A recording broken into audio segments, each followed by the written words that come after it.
Are you maybe following spiritual advice that is keeping you stuck, powerless, and disconnected from your actual feminine energy? In this video, I'll reveal the 3 most common mistakes that women make on the path to empowerment and how to break free from them so you can activate your high voltage feminine power.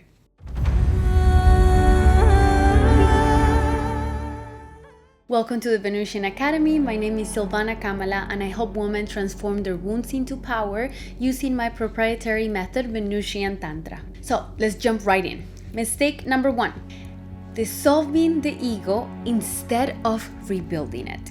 I've spoken about this before, but I think I want to speak about it even more because this is one of those things that in the world of spirituality, it's so common to hear this concept of just dissolving your ego. The reason why I don't like this method for women is because for centuries, women have already been forcefully pushed towards dissolving their own ego, towards disappearing for the sake of the powers that be.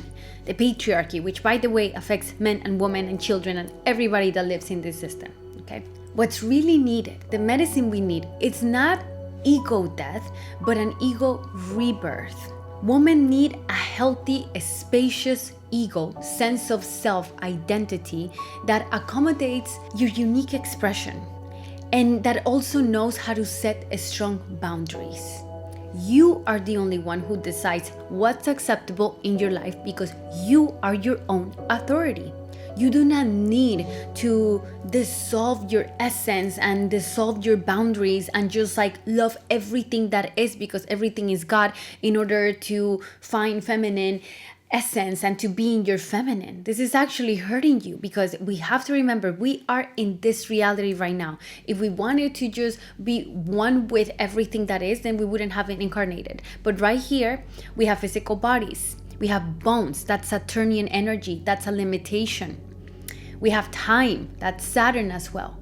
And we are women, which means that we have a very unique history and very unique wounds that we carry. Men in society, they have their own wounds. They have the things that they have to work through.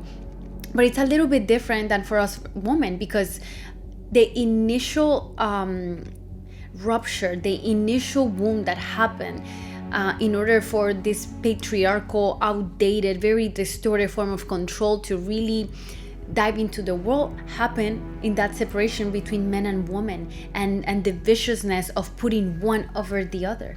So women do not need to dissolve their ego. They just need to embrace a healthy one and one that has enough space for the complexity of womanhood, for all of our parts and our emotions. Now keep in mind that boundaries, they don't only protect you from others, they also protect others from yourself. So boundaries go both ways. That's why this is a very grounded approach. This isn't going like hard against the patriarchy and F-men, and it's also not like we're just love and light and one with everything and that makes me feminine. This is about finding a healthy balance that allows us to live in the modern world how it is right now, with the freedoms that we have been able to attain for ourselves, still maintaining that core and that center of knowing that we are souls having a human experience, and this particular human experience is one in a feminine body as woman. Mistake number 2, believing that feminine energy is soft and gentle. I know this isn't shock or news, but I wanted to expand on this because yes, feminine energy is soft and gentle and compassionate and heart-based, but only when it is rooted in fierce self-protection and healthy boundaries. If you do not have that, if you do not have healthy boundaries and you are not protected, you are not safe, forget it. Softness goes out the window. This is the reality of the world that we live in. We have to get out of like the social constructs that we have built and look at nature. Nature could literally kill us. Life has this fierce aspect to it. So if we want to embrace softness and we want to embrace gentleness and express the feminine part of ourselves that is just grooving and vibing with everything, we need equally fierce and strong boundaries and spaces that make us feel safe. And that is not to be outsourced into other people. That starts with ourselves, because it starts emotionally. Whenever you reclaim your fierce protective aspects, you have enough space for that part of you to naturally bloom. See, the thing about the feminine softness is that it cannot be forced, because feminine softness is like the bloom of a flower. A flower blooms when it blooms, when the conditions are ideal, when it has had enough nourishment, when it doesn't have the scorching sun there burning it. It blooms when the environment is healthy enough for it to naturally just.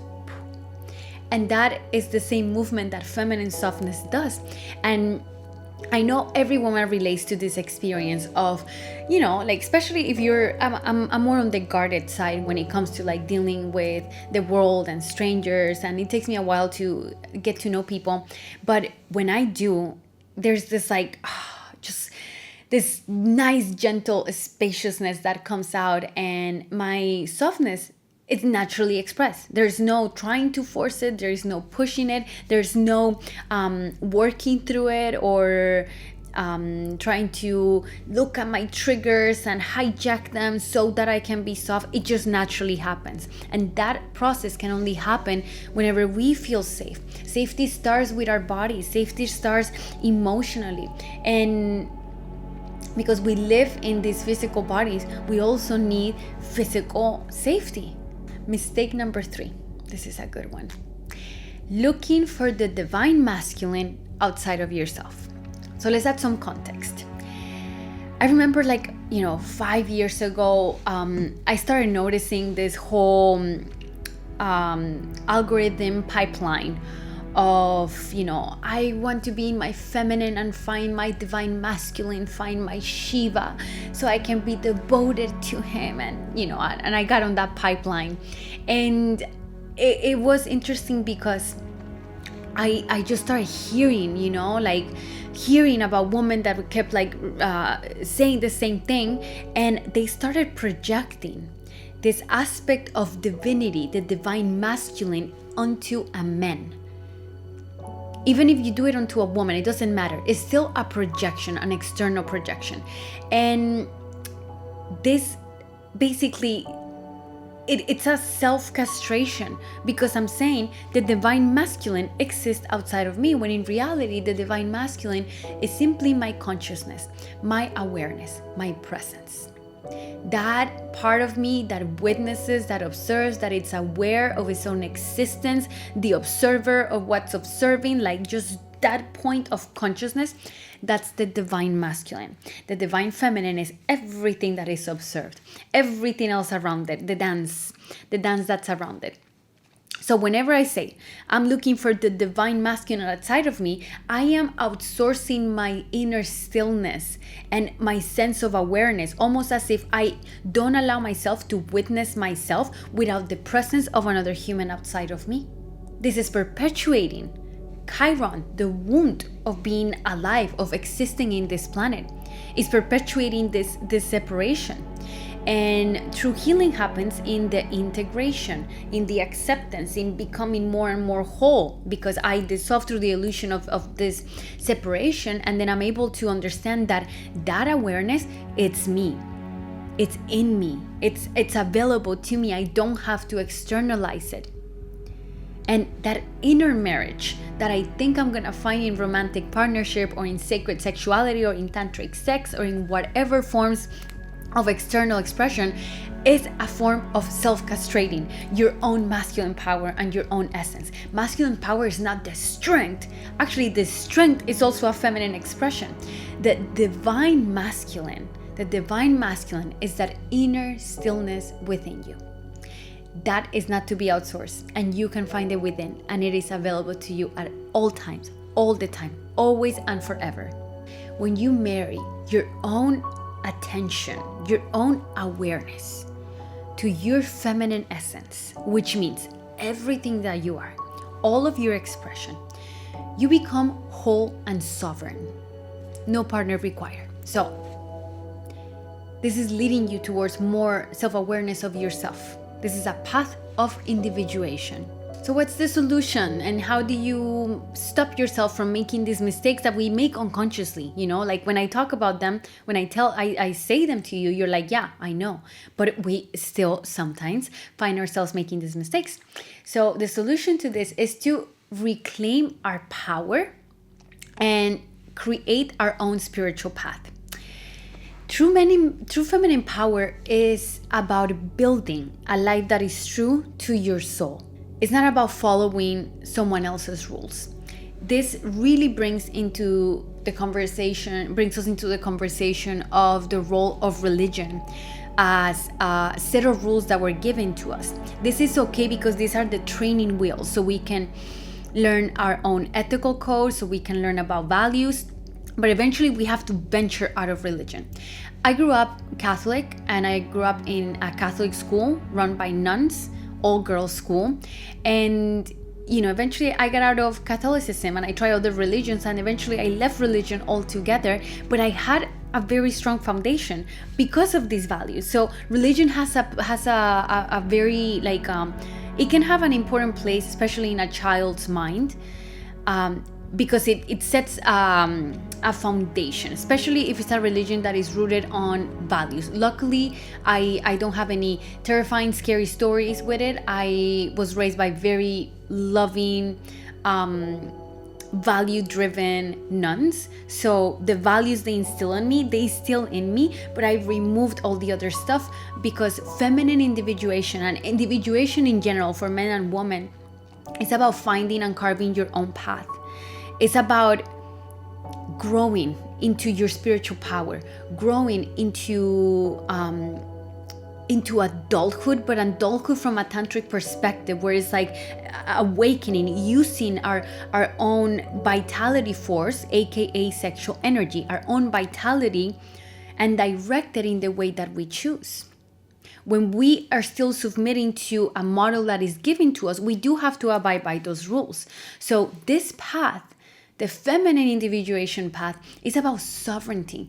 It's about creating a system that works for yourself. And you will notice how more and more people are going to start going back into religion, and they're going to start feeling more afraid because the world is changing. And now we have, the internet 2.0, which is AI. And this is going to bring uncertainty, because it's going to bring a lot of change and a lot of progress very fast. And when people are scared, they tend to go back to whatever makes them feel safe. And for the majority of the planet, that is religion. But if you are here, there's a desire in your heart to become a sovereign woman, to really embody your values, and to create a life that fits you, to get to know who you are at the core, to explore the uniqueness of your soul.